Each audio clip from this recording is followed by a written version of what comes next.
Welcome to the Idle Talk podcast. My name's Peyton, and as always, I'm joined by my co-host, Jacob.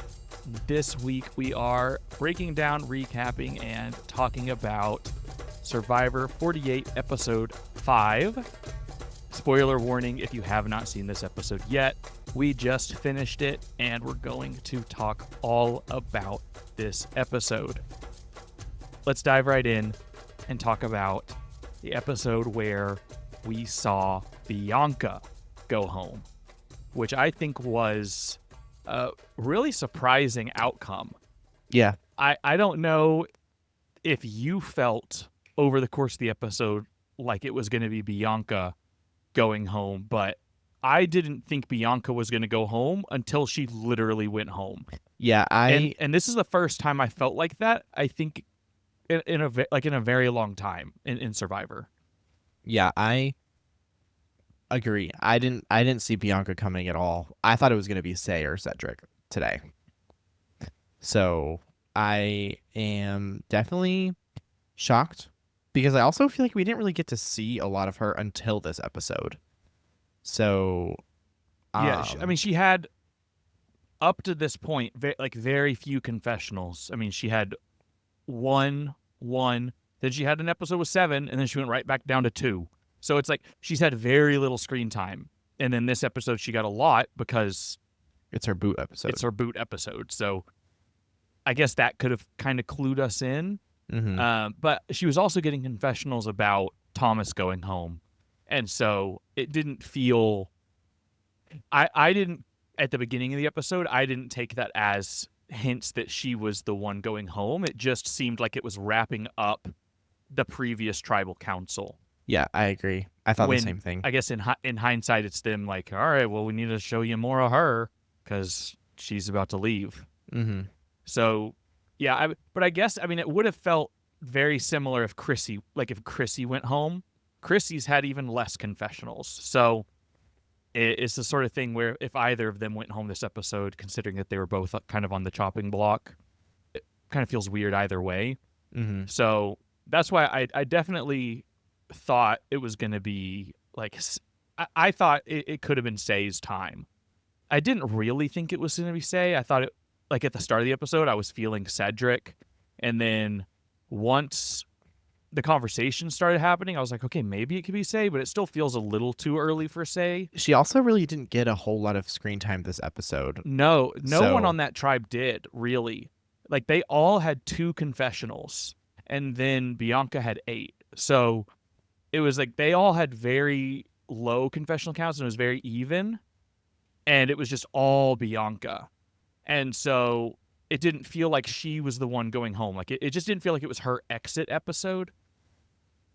But I guess you could say, I mean, she had 21 in one episode. We've seen plenty of Say. I wouldn't have been surprised if they just say you're going home, but it didn't feel like... I feel like the episode when Say's leaving, it's going to be an event. It's going to be a little bit of a spectacle when she leaves. I don't think she's just going to roll over and go out. Yeah. Speaking of, I mean, I guess we can talk about this at the end of the episode. I'll save what I was going to say because I guess it pertains to next week, so we'll talk about it later. Okay. Yeah, well, we can talk about that later then, I guess. I think while we're talking about voting out, I do want to talk about like last week's vote before we get into this episode because it's touched on at the start of this one, but something we didn't have clarity on when we recorded last week but was confirmed at the start of this episode was that Kyle did use the extra vote, Camilla's extra vote, last tribal council. And it was something that I thought he used it. You weren't totally sure, and we kind of went back and forth on that. We weren't 100%, like, it wasn't really confirmed in the edit, and because they never showed it, obviously, and so it was a weird thing, like, the way they edited that episode, it wasn't apparent. And so we did get confirmation this episode that they used it. And then, like, now kind of thinking about it, I mean, I think that was the right play, obviously, to play given the extra vote that happened. Yeah, because and to give it to Kyle specifically, because if the votes are on Camilla and they have 3 votes and 3 votes, it's a tie, right? But then Kyle has he has the extra vote on the revote because Are you sure? yes, extra votes carry through to a revote. That's been confirmed. Jeff said that in On Fire last week. Oh, okay. So extra votes would carry through to the revote, so he would have the extra vote, and Camilla and Thomas would not be able to vote. So if she had played the extra vote, it would have been lost, and they would have only had one vote on their side. So they would have had 2 votes versus 2 votes, and they would have been able to force, I guess, deadlock at that point. Mm-hmm. Yeah, because I don't think Kyle or Camilla would probably be willing to go to Rocks. Oh yeah, at that point, absolutely. Rocks is their best shot, and the odds are In their favor for one of the others going home because it's 2-on-1. Well, the thing is Rocks are completely in their favor because Kyle's safe. Camilla can't go to Rocks, so it only goes to Shaheen and Joe. Yeah. They're the only 2 that would draw Rocks. So in that scenario, Shaheen and Joe would have to vote out Thomas. Mm-hmm. And so they played that, and it's like a hindsight thing where it was just like last time we were recording after the episode, we didn't have time to like really process and think through it all, and we didn't know 100% if they used it. But now, knowing that confirmed and having a little bit of time to think it through, like they played that flawlessly. Where obviously they played the idol correctly, and then they had a flawless backup plan where they ensured that they were both gonna make it through 100%. And I think that just it makes that move that we were already very excited about last week, I think is all that much more impressive. Mm-hmm.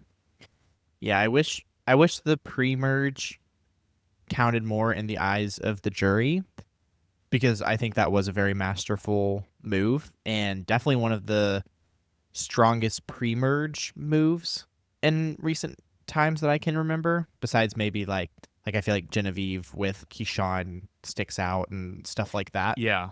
But definitely one of the better episodes of the pre-merge that we've seen. Yeah, pre-merge moves tend to get lost in the shuffle of the post-merge game. And I think that, it's just because everyone has eyes on everything in the post-merge. Mm-hmm. So you have to bank on essentially everyone that saw the pre-merge move. You need to bank on them all making the jury. Mm-hmm. So that way they have seen it and they can talk about it. And if that's the case, it might carry some weight, but more often than not, they don't really care, and it doesn't really matter. Like I'm trying to think, like the Annika vote didn't matter for Sam, even though it was more Sierra's move, but Sam was a part of that. Like Mm-hmm. that bared no weight, even though Sierra was on the jury. Mm-hmm. And Andy was on the jury. It didn't have any sort of bearing on the final outcome of last season, right? Mm-hmm. I don't think that was so early in the game that it was not anywhere near the top of their mind. Yeah. Well, I would like to move on to talking about the reward challenge. Yeah. I didn't look it up, but I did want to confirm, is this the first time that we've ever had a reward be at the sanctuary in the tribe phase of the game in the new era, since the sanctuary has been a thing? So it's not something that I know for certain. I couldn't tell you what, like 100%. I do know there was the time, I guess was it last season, where they did and I don't know if it was like at merge or what, but it was like part of the people went over and did the like cookout. Yeah, you're talking about like the social hour. Yeah. I'm more talking about like Kyle's nasty hot dog thing. What was that? Was that pre-merge or post-merge? That was technically pre-merge because we thought there was going to be a tribe swap, but I'm not necessarily counting that one because it wasn't like a tribe getting to go to the sanctuary. So I'm saying that just to say, like, That's the only one that I can think of. Okay, I'm looking through it right now. It looks like that is correct. This is the first time. Yeah, because I mean, all the Wait, times they've gone to the that's so weird. sanctuary, in my head that I can think of, it was them choosing someone to go with them, or as a team that like post merge they're divided into. Yeah, this this Survivor Wikipedia page is boofed. It says it has like it's just a thing about like the Survivor. It's just a page about the Survivor Sanctuary, and it lists like 41, 42, 43, and for some reason for Survivor 48, it says Edge of Extinction. So I don't know why it's boofed, but I don't know. But Maybe it's a leak. Maybe we're getting Edge of Extinction. We don't know it, but everyone who's been voted out so far is on Edge of Extinction right now. mm-hmm. I didn't realize how, oh my gosh, how they didn't really go to the sanctuary as much. And so in 41 and 42, they only went to the sanctuary one time each. And then in 43, they went 3 times. In 44, they went 4 times. And 45, they went 5 times. And I think they recognized the fatigue in that season of like, especially when they did, that was the chicken rotisserie season? Yeah, that that was chicken season. So ridiculous. Yeah, that was the rotisserie chicken season. And then 46, they went 3 times. 47, they went 4 times. So we're shaping up for a lot this season if we're already going to the sanctuary now. Yeah, I guess if they're already bringing it in the tribe phase, and then you add on whatever the average is, we're getting the average +1 potentially. Mm-hmm. So, here's something I would like, and something I thought of during the episode. I think if you've got the 3 tribes, and 2 of them are winning reward, I think you send them both to the sanctuary. Yeah, I agree. I think that is the most interesting thing you could do. I don't think it's as interesting now that there's the swap.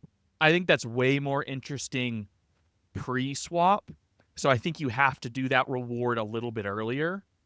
But I think that could be a super duper interesting reward. And obviously there are people that haven't met before, and it could still be really interesting because you'd naturally have people who know each other reconnecting, and that could be really telling about alliances and a lot of information given up there, new relationships formed, and it becomes an opportunity sort of like that Survivor Social Hour where people are getting an opportunity to form connections before the merge.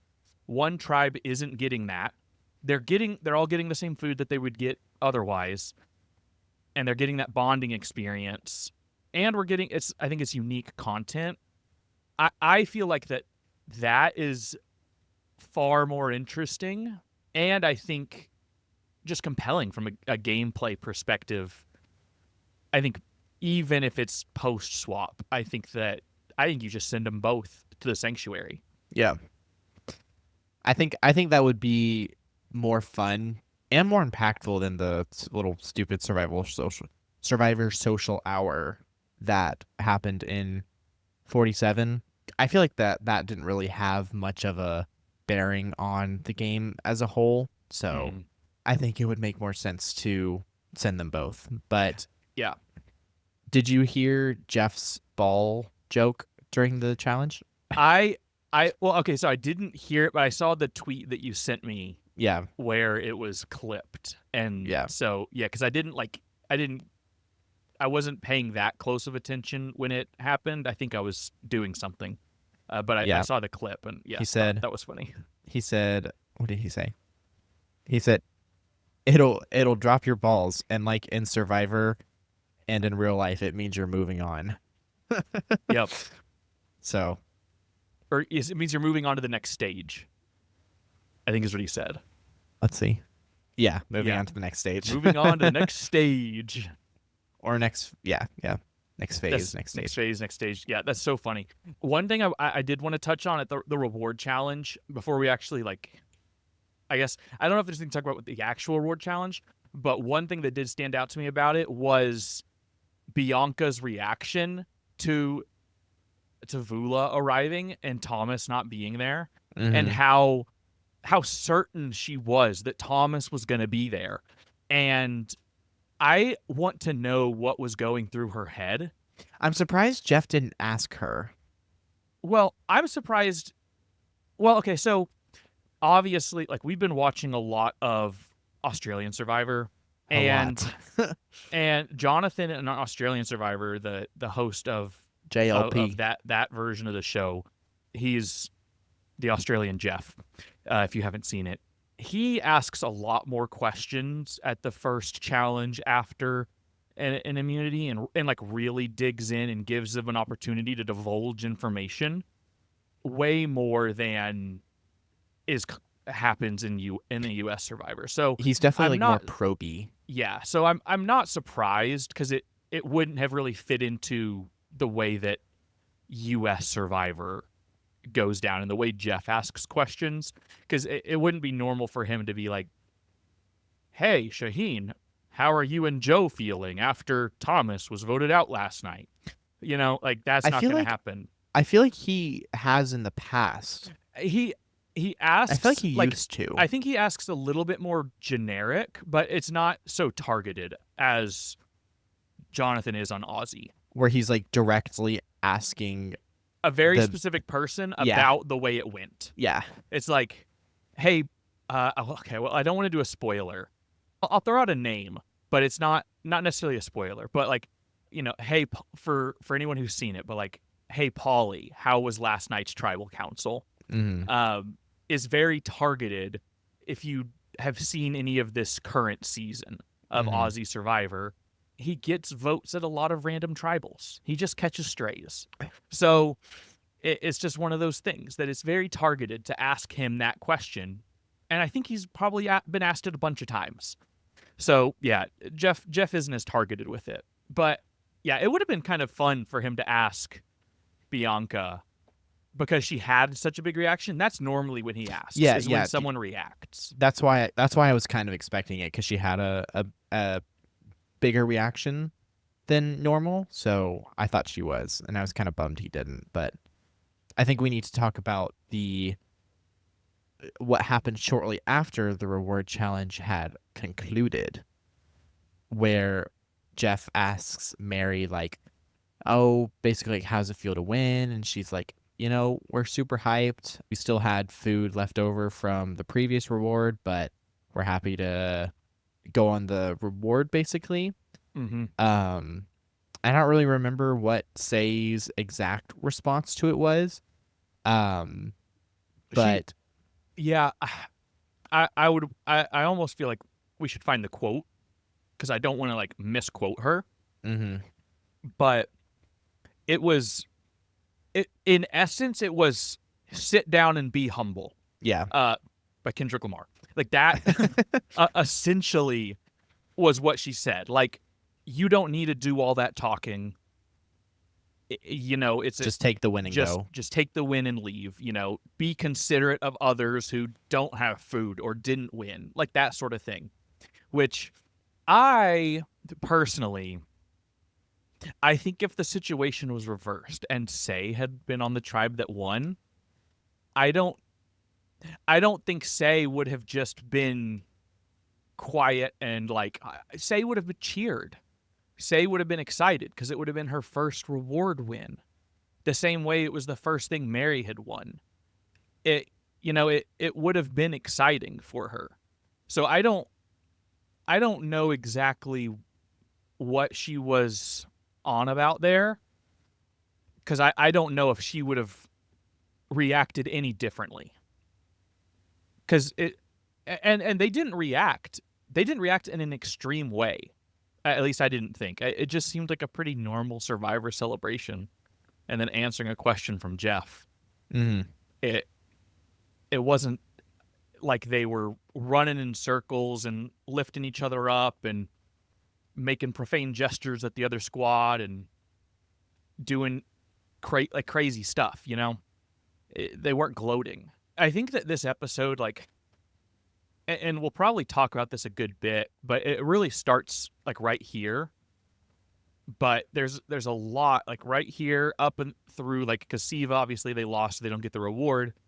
And when they go back to camp, there's a lot of tension surrounding Say, and there's been tension surrounding Say the whole season.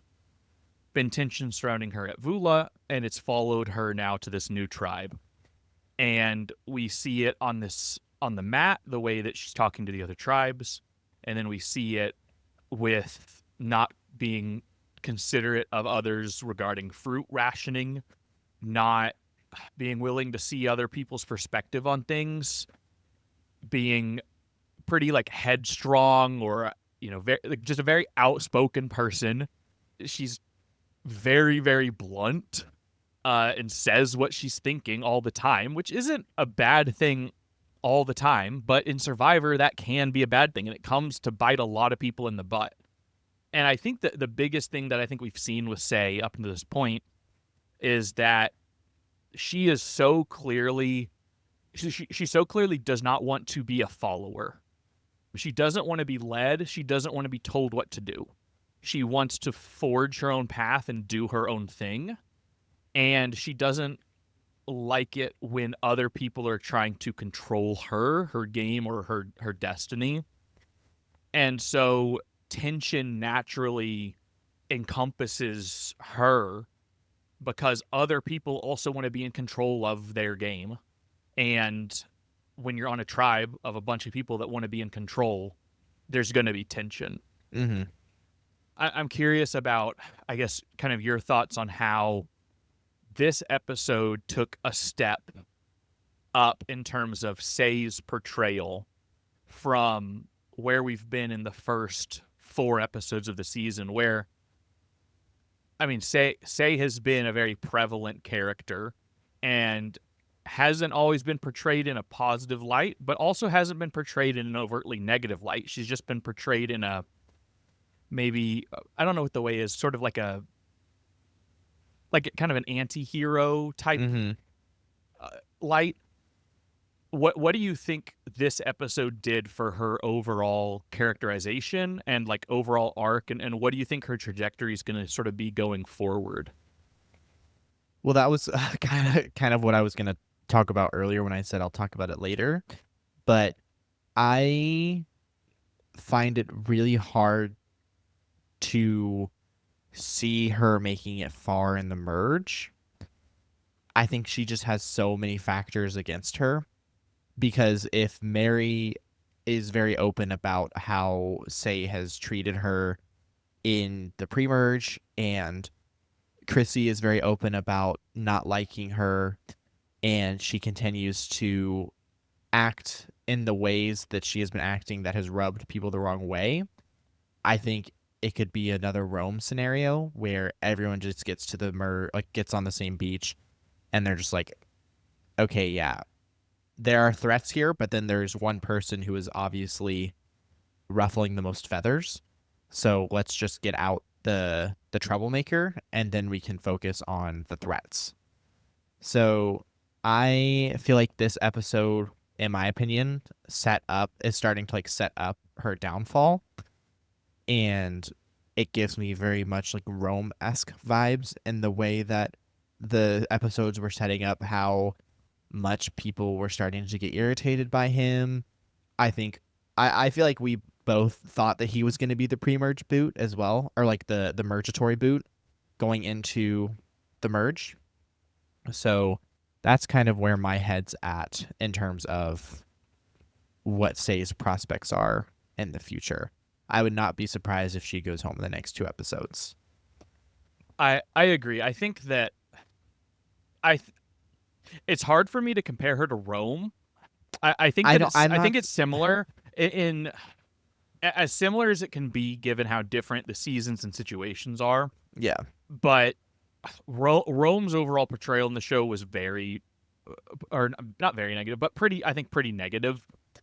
And so I think it was a lot easier to see him just like leaving, because it was clear that he wasn't super likable, because Rome was just very, very cocky, right? in a way, like, that's not Say, right? Say isn't cocky. Say is, like the word I said earlier, and I think is probably the best thing. Like, she's just headstrong. I don't know if there's another good word for it, but like, I think she's just a strong, independent woman, and she doesn't want other people to boss her around and tell her what to do. Mm-hmm. And they feel like very, very different. But I do agree with the fact that there was this measure of, with Rome, people were already fed up with him, except for Genevieve, who could use him. But everybody else was kind of fed up with him. And then it was a matter of, once everyone came together, everyone could see that. And it was only a matter of time before they were all like, okay, we just need to get him out of here. And so we kind of have been saying that for a little while, that we see that being the outcome with Say. I think it'll be more swift than it was with Rome, though, because of the swap. So there have been a lot more people have seen Say. Granted, most of the people that saw Say the first time are gone now, but and one of them that's around appears to be the Genevieve to Say's Rome in Cedric. Mm-hmm. Somehow is so loyal to her, even though he voted for her twice and all the whatever it is. I don't know. Cedric is an enigma and he baffles me. But I think that she hasn't done herself any favors in basically creating a new Mary in Chrissy on this new tribe. And so she just needs to stop making enemies. For real. Like, how are you going to just make, like, she hasn't made any new allies on this tribe. All she did was make new enemies. Mm-hmm. I guess she made Bianca, which was an ally, but her ally got that ally out. So how good was your original ally in Cedric? Like, clearly you're not doing this right. So I think that she's up a creek, and I agree with you. I don't think she's going to make it out of the next couple episodes, and will likely be, if they do, I think she's probably the split tribal. I don't think she's mergatory. I think she'll be the split tribal if they go to do, because they did it a little bit different last season, right? I don't remember how they did it, but I feel like they did it different. Last one, it was like, you're talking about like how they did the mergatory stuff. Yeah. Last one, it was like they merged, and then they did a normal vote, and Rome went out, and then they drew rocks at the immunity challenge, and they drew rocks, and then the two groups competed in the challenge, and it was an endurance challenge, and whoever was the last one standing won immunity for their half, and then the second half went to tribal, like it was but it was a separated one. The people who got immunity didn't vote, because that was where Soul found the advantage to give to Rachel, and she got the safety without power advantage. Yes. Yep. Okay. Yeah. I hope that returns, because I like it, if they're going to do a split tribal. I liked that version compared to the previous version, where you have like this half with all the power that is contributing votes. Mm-hmm. I think that dynamic is better if you're going to do that sort of thing. So I think that's a tribal that is better, or I guess makes more sense. Or you do, because they used to do with the split tribals, they would do the 2 tribal councils, right? Or is that something different? Because they did that in 46. Yeah, they used to do double tribal. So did they just stop doing that 40? I think 45 was the last time they did a double tribal. No, 40. I thought 46 was a double, because whoever goes second is the first one on the jury, right? Mm-hmm. And so because it was Mo went first and then Tim went second, and so Tim was the first one of the jury. Tim right? was not on the jury. Or the first jury member was Soda. That's right. So maybe neither of them went to the jury. Way back, they did do, when they had more people. They did do jury. They did do another double. At Survivor 46, they did a double. Like, they did a double tribal, but Soda was the second person who went home, and so she got to be on the jury. In Survivor 47, only one person went home, so they just I guess, had an extra day. I'm like, I guess in that's kind of brutal, or that's like a lot. In 47, someone went home on day 22, day 23, day 24, and day 25. Yeah, 47. I feel like I remember that. Like 27 was super weird in the way that they were doing things. Like it felt like they were experimenting a lot more with the game and the way things were happening. Because I remember there was one episode where the players were surprised to find out it was an immunity challenge because they didn't think that they even had like a challenge that day. And when they found out they had a challenge, I think they assumed it was reward, and then they found out it was immunity, and whatever tribe it was surprised because they had just had a challenge the day before. So I don't even know at this point. All these seasons, like in the new era, are blending together, and it's becoming hard for me to keep track of what changes they're making to the merge. So I might need to just like look at them all and refresh my mind as to where they're making all these changes. But yeah, I don't know how they're going to do this one, but I feel like they're doing all of these changes now because they're trying to figure out what they want to do for 50. I think they're like, oh, frick, we need to make sure we have it really good to get ready for 50, as if they didn't have a great system for years. Yeah. So next up, do we want to move on to the immunity challenge, or is there some stuff you want to talk about between? Well, I think that there were a couple notable things at the sanctuary. David got milk. Yeah, the milk was one of the big things I think from there is that he got high on milk, and Charity fake cried. She didn't fake cry.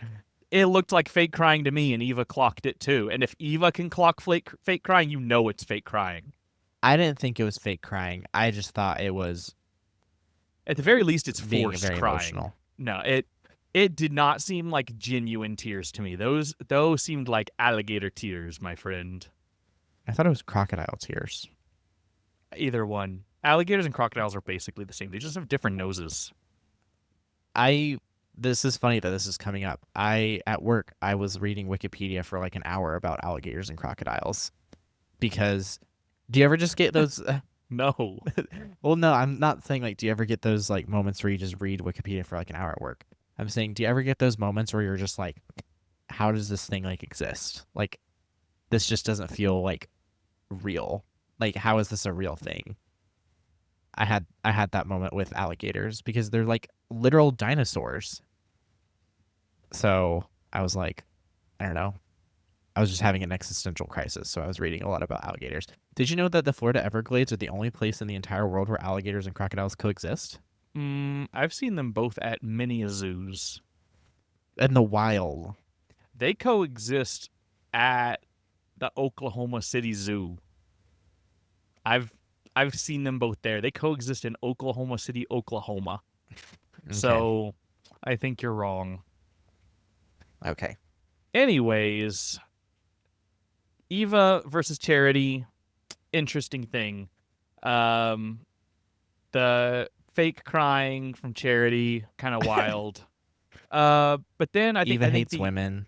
No, her and Star are BFFs now, and we're gonna get to that in a minute. Because the immunity challenge is really what happens next. She just used her autism for attention to get people to like her.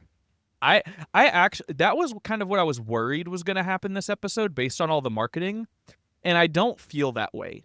I don't feel like she actually used it in any sort of advantage. I think people online are going to say that. No, I don't think she did either. I think, if anything, I think Survivor took advantage of Eva. Yeah. I completely agree. I was like, honestly, during the whole thing, I'm not gonna lie, I was uncomfortable.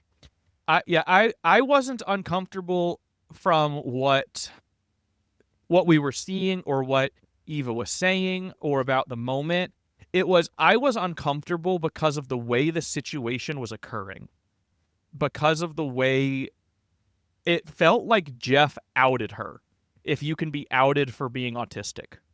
Like it just felt, because she had said to Joe that she would tell her tribe or tell people when she needed to, but she was gonna try to wait until she had, until she needed to. And so it kind of felt like if she was gonna bring it up, she would bring it up. And it didn't, just the moment didn't feel like Jeff made it her choice. It felt like it was Jeff forced the decision, basically forced Yeah. her hand and said, all right, you're about to explain yourself.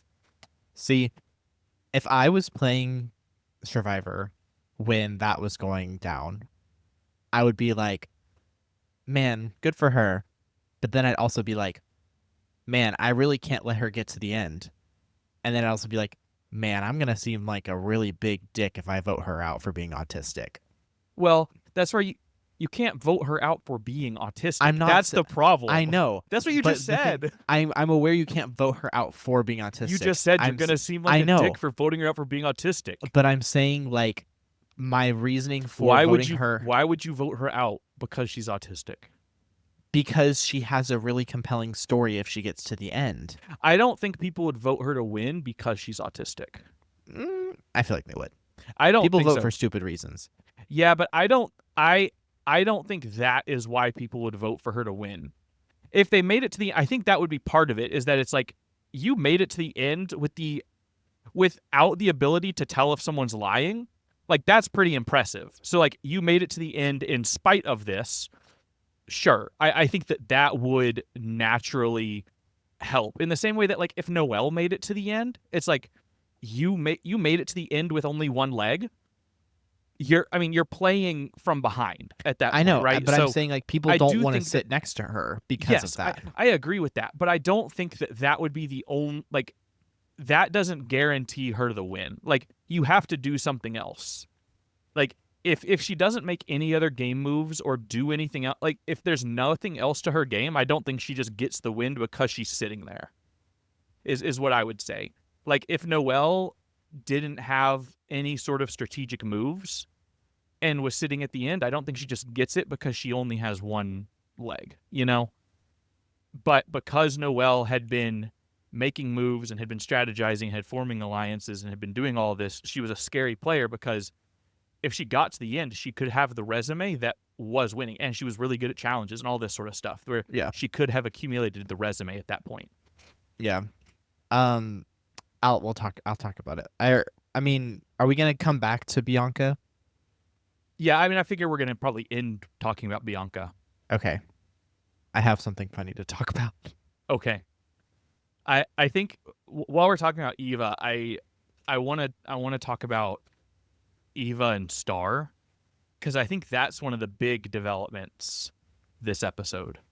Star Toomey Updates had a field day this episode. Yeah.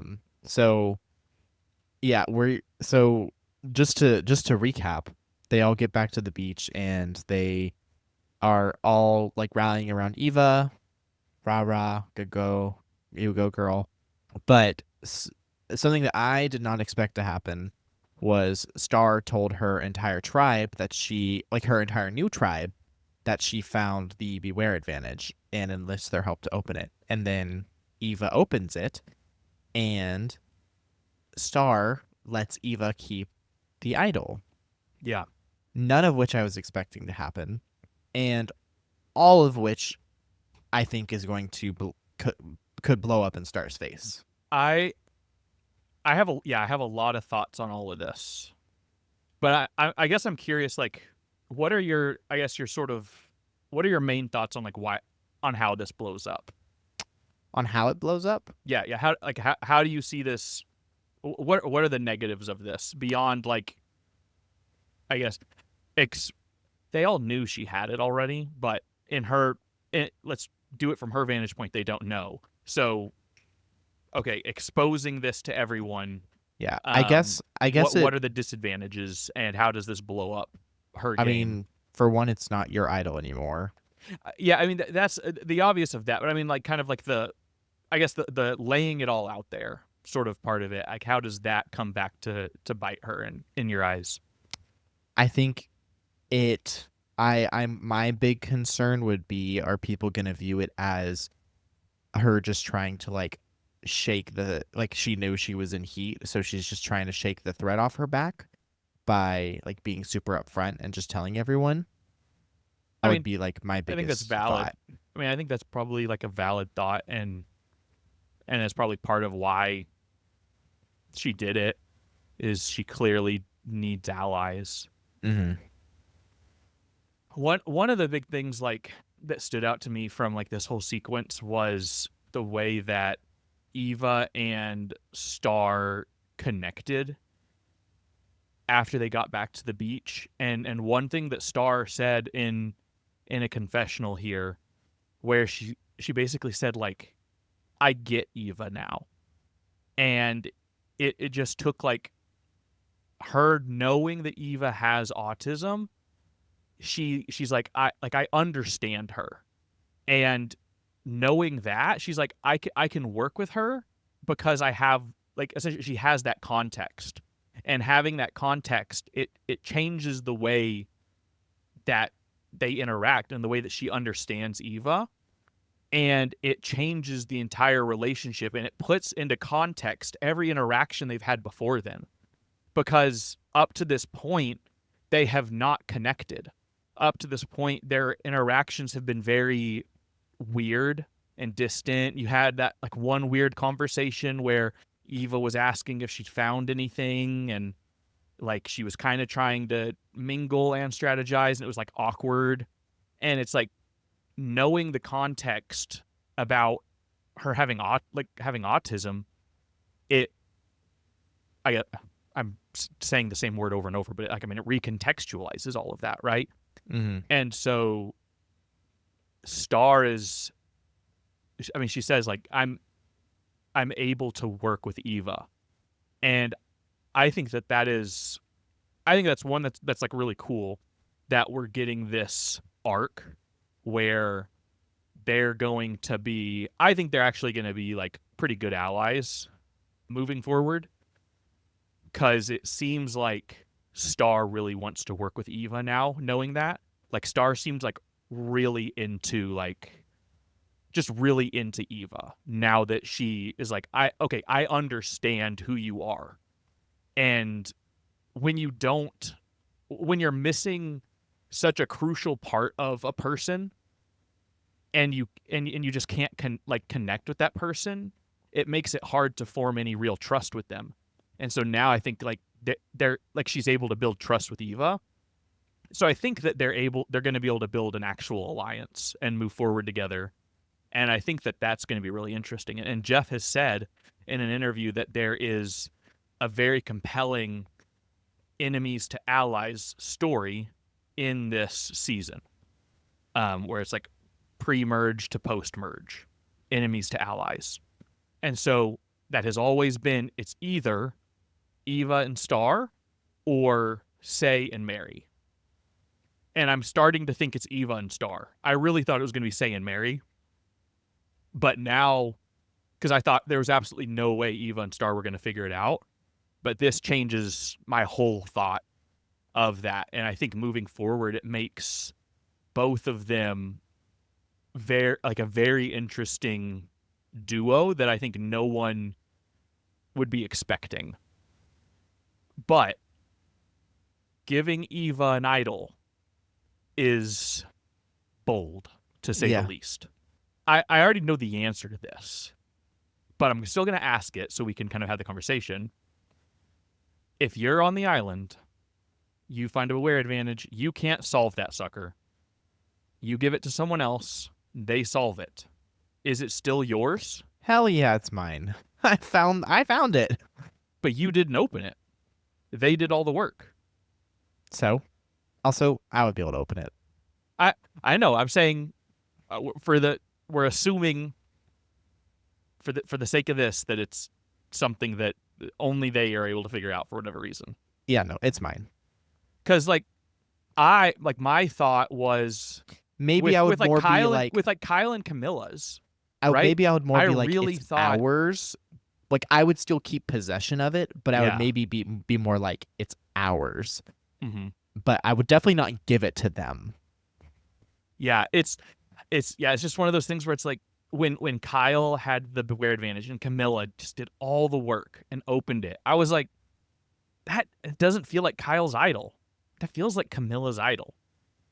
And Kyle said, this is our idol. Like that's what this is our idol. But it really feels like that's Camilla's idol. Mm-hmm. And this is that same situation where it didn't feel like Eva was putting in as much work as Camilla, but I guess theoretically it's the same amount of work because it's solving, the same letter puzzle. It, to me, I guess, using the same thought process, I'm not that mad at Star for saying, hey, I couldn't open it. I've had this sucker for, like a week at this point? Yeah. Like, I think she found it like the second episode. So, honestly, if Star hasn't been able to open it for this long, she was never going to. She was never going to open it. So I actually think that it's a pretty fair gesture to be like, honestly, this thing isn't mine. I've just been holding it.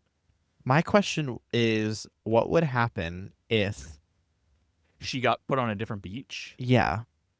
I don't know. I was thinking the same thing. Yeah, she got very lucky. Very lucky. Or it was staged.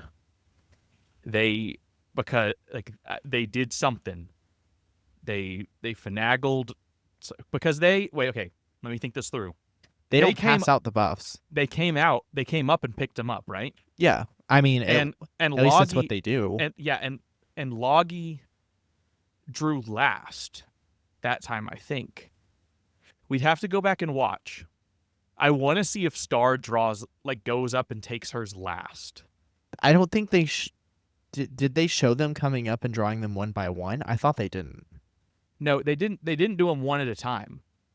I don't remember how they did it. Because I've watched 2 merge episodes in the last week. This one and Australian Survivor. So it's a lot. Because the merge episode for Australian Survivor was last week as well. Oh, okay. So like they're both blending together in my head. So I don't really remember.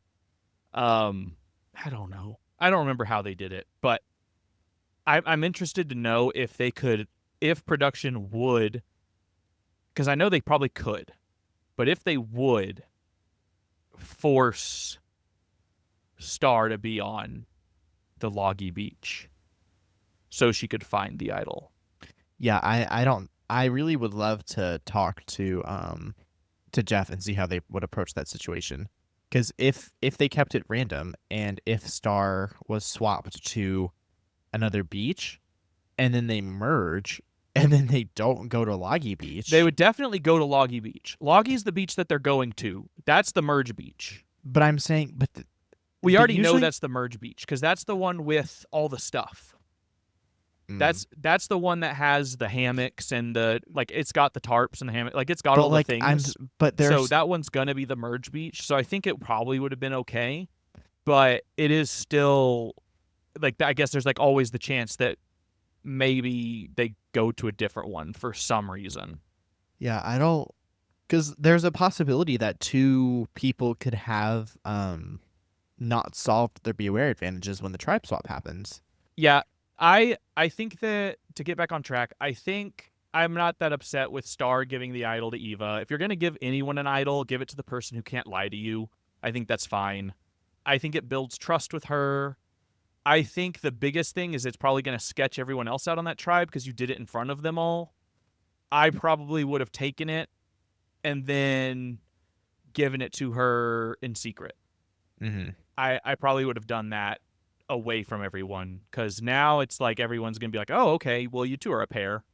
So I think that puts that's what puts a target now on the pair versus there would have already been a target on you because idol. Now it's target because pair and idol.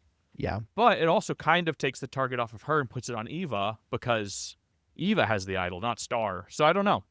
It's an interesting move, to say the least. I think now we just talk about Bianca. Yeah. Okay. I'll say what I was gonna say earlier. Um. So Justin tweeted and said, Yeah, I saw that. um, That was what I wanted to talk about. yeah, and then someone quoted him and Oh, I said, didn't see the quote. well, yeah, someone quoted him and it's a picture of Justin being voted out and a picture of Bianca voted out, and it's the results of not telling Cedric you lost your vote versus the result of telling Cedric you lost your vote. So someone also just posted a picture of RuPaul and said, this guy is really deciding the fate of who goes home again. Yeah. I don't understand why Bianca told Cedric. I don't know what she had to gain. She gains the off chance that Cedric flips on Say. But I don't know. Honestly, like, Bianca deserves to go home if she wasn't able to read the fact that Cedric is, for some reason, loyal to a fault to Say. For no reason. If Bianca had worked really hard all day, she might have been able to get 3 votes on Cedric. She probably could have gotten 3 votes on Cedric. Because Say, I think, would have voted on Cedric.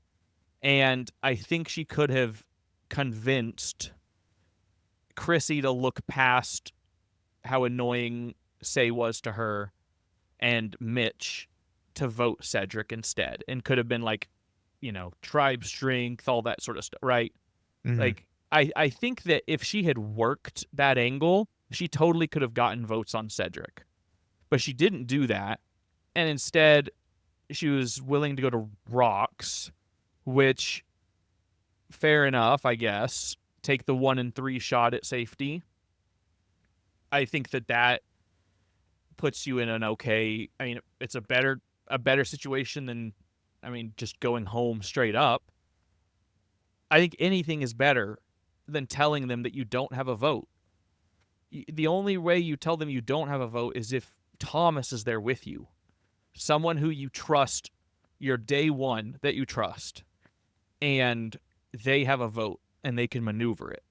Mm-hmm. It's like Justin. I actually think Justin should have probably told Cedric, like, way earlier, but it should have been like after he lost his vote, like pretty much immediately after he lost his vote. Mm-hmm. The same way that Bianca told Thomas immediately after she lost her vote. And so it was like after enough time had passed, Justin couldn't do that because he was like, well, I've lied this long. If I tell him now, the trust has already been broken. I'm afraid he'll just vote me out. Mm-hmm. And so I think that Bianca is in a position where she can't tell anyone. And it's like, I don't know why you would tell Cedric either. Cedric gives the biggest narc energy I've ever seen. Yeah, there was no like, yeah, I didn't see any advantage to telling Cedric because I feel like she was in a fine position where they would have just tied. Yeah, they would have deadlocked, or they would have, at the very least, they would have tied, and then she could have made a case, and she could have just said, "Hey, I'm so sorry I lied to you all." Or she didn't really lie. She's like, "I'm so sorry I didn't tell you all. But, I lost my vote on the journey I went on so long ago. I didn't want to get voted out, blah, blah, blah, blah. I'm so sorry that we're in this situation. Cedric, Mitch, I really don't want to go to rocks with you guys. I will go to rocks if we need to. I'm happy to take a 1 in 3 chance. Mm-hmm. So if you two want to go to rocks, that's fine. Or we can make a decision right now. Cedric, you've already voted for Say twice. Let's make it one more. Let's just get this sucker done." And I think they probably could have convinced Cedric. Cedric seems pretty easy to convince for some reason. And honestly, Mitch wasn't that close with Chrissy either. They kind of just became close because they were the Sivas on this tribe, so he could have potentially been convinced if he was scared. Rocks are scary. I think it's your best shot. I don't know why she told, and she knew that she shouldn't have. She burst into tears immediately because she knew, like, the second she messed up her game. She was responsible, and no one was responsible but her. Yeah. I'm surprised Cedric told Chrissy. I don't know why he told her over Say. I guess thinking about it, like Say wanted to work with Bianca, so he didn't think like Say would throw a vote on Bianca. I guess that was his concern, is Say would try to find a way to keep Bianca in. Mm-hmm. And he knew, I guess somehow, he knew Chrissy, because Chrissy's all about loyalty, so she'd be pissed off that Bianca lied. Mm-hmm. The last thought I have about Bianca, I think, though, was like, as she was voted out, I really, really didn't like how Chrissy reacted. I don't know if you felt the same way. Yeah, it was very like, it was kind of like Mean Girl energy. Yes, it was. It was bad vibes. I had never gotten such bad vibes from Chrissy. Like, did you see? She didn't have a vote. And then there was only 4 votes. Well, but then whenever, like, she's crying and is going up to get her torch snuffed, and Chrissy says, "That's tough." Like, what are you doing? You just blindsided her, crushed her dreams.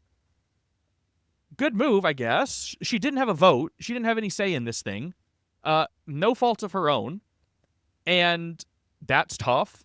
Like, you don't have to be so mean about it. Yes, she lied, but she was trying to just save her. It wasn't like she was lying to take you out. And if anything, you were one of the 2 safe ones no matter what. Why are you upset? You were guaranteed to be safe. Mm-hmm. Like, I don't know why Chrissy's all pissed, but this episode made me not like Chrissy very much either now. And I don't think we got to be worried about Chrissy winning anything anytime soon, because she's had 7 confessionals the entire season. So I was going to say, yeah, she's getting purpled. So her and Star, she's got 7, Star has 8. And yeah, I was like, all right, Chrissy, I don't like the way you just reacted to this. Was not the energy I was wanting. I think she was also just upset that she wasn't able to send Say home. Mm-hmm. She was like, man, now I have to do this, even though you didn't. Because she 100% could have just put a vote on Say, because Cedric was putting a vote on Bianca. And then Say would have gone home. Voila. Yeah. And then you're good. But whatever. That's the other strategy Bianca could have done. She could have said, hey, I don't have a vote. Chrissy, go tell Cedric. Mm-hmm. Have him put a vote on me. And then Say is going to put a vote on you. And then you 2 vote her out. I don't know if it would have worked that way, if it would have gone to a 2-2 split. But if it goes to a 2-2 split, you know who's safe? Bianca. So it works out great for her. Yeah. Yeah. I think, sadly, she shot herself in the foot in the last few minutes before Tribal Council. But do you have anything else you want to say about Bianca Roses or this episode as a whole before we wrap up? I have one last thing, and that is that we have a 3rd zero bomb of the season. Oh. We have a 3rd player who got 0 confessionals. Does anyone come to mind for you immediately? If not, I'll just tell you. But I'm curious. And the fact that they got 0 is shocking to me. Was it Chrissy? No. Was it? No, don't say it. Don't say it. Let me think. This person should have received at least 3 confessionals, and they got 0. I feel like it's someone on the purple tribe. Nope. It's someone on the green tribe? Yep. Joe didn't get any? Yep. Really? Joe got 0. Hmm. With all the conversation that was happening between the post-tribal stuff at the start of the episode, the conversation, like the post-reward challenge bonding between him, Kyle, Camilla, and Shaheen, and the insane moment after the immunity challenge between him and Eva. No confessionals. Yeah, that's pretty wild. Not giving us his perspective in any of that is wild. Absolutely wild. Mm. And so, I mean, I think the decision to do that, to me, feels like they really didn't want to take the spotlight in those moments away from other people. And so the Eva moment is about Eva and not Joe. Mm-hmm. And the Camilla Kyle moment is about Camilla Kyle, not Joe or Shaheen. Yeah. And so, like, this, again, if we're just going off of numbers, like, it removes Joe from winner contention.